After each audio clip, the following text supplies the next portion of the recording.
اس منصب پہ آپ لوگ ہیں، آپ لوگوں سے توقعات بھی ہیں لوگوں کو، اور آپ لوگوں کے امن کے ضامن بھی ہیں، لیکن جس نازک حالت میں آپ کھڑے ہیں آپ کے رویے بڑے اثر انداز ہوتے ہیں۔ جب ایک شخص آپ کے پاس آتا ہے، آپ کا اس کے لباس سے، اس کی وضاقتہ سے رویہ تبدیل ہوتا ہے تو وہاں ہی انصاف کا خون ہونا شروع ہو جاتا ہے۔ اس لیے اپنے رویوں کو اپنے آنے والوں کے لیے جب آپ برابر رکھتے ہیں تو وہ چاہے پھٹے پرانے کپڑوں میں ہو، چاہے وہ عالی نصب لباس میں ہو۔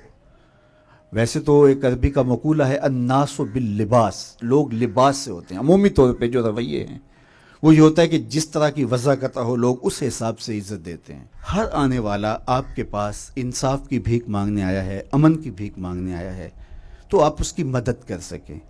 غریب کے ساتھ آپ زیادہ نرم رویے سے پیش آئیں گے تو اللہ کی اور رضا آپ کو نصیب ہوگی۔ میرے حضور کا رویہ ان لوگوں کے لیے جن کو کوئی پوچھتا نہیں تھا اتنا خوبصورت تھا کہ ایک خاتون آئی اور وہ مسجد نبوی کے دروازے پہ کھڑے ہو کے حضور کو ہاتھ سے اشارہ کرتی، تو آقا کریم علیہ السلام مصلی سے اٹھ کے اس کی بات سننے کے لیے جاتے ہیں۔ تو اس نے کہا میں نے آپ سے کوئی باتیں کرنی، فرمایا کیجئے۔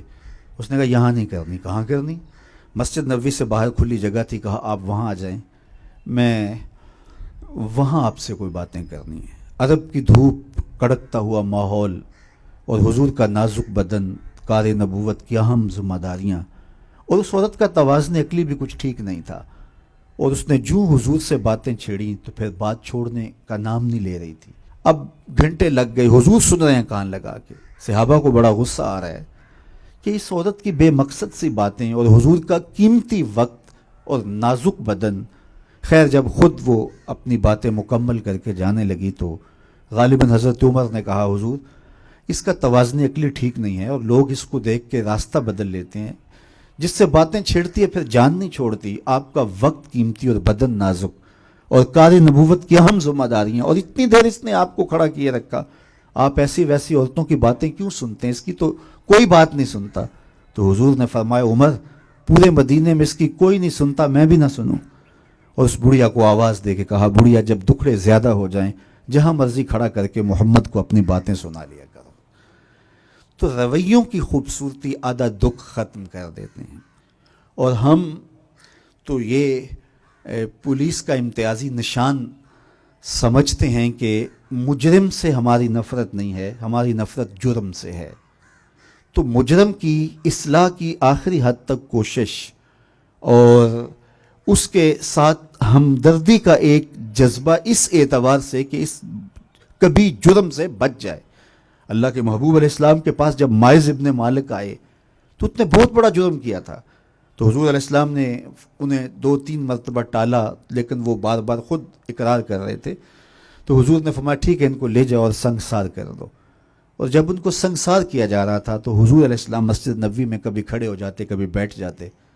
تو کسی نے کہا حضور خود ہی تو آپ نے حکم دیا ہے اور خود ہی رو رہے ہیں، چشمان اقدس میں آنسو ہیں۔ تو میرے حضور نے فرمایا وہ میرا عدل ہے، یہ میری محبت ہے۔ مبتلائے درد ہو کوئی عذر روتی ہے آنکھ، کس قدر ہم درد سارے جسم کی ہوتی ہے آنکھ۔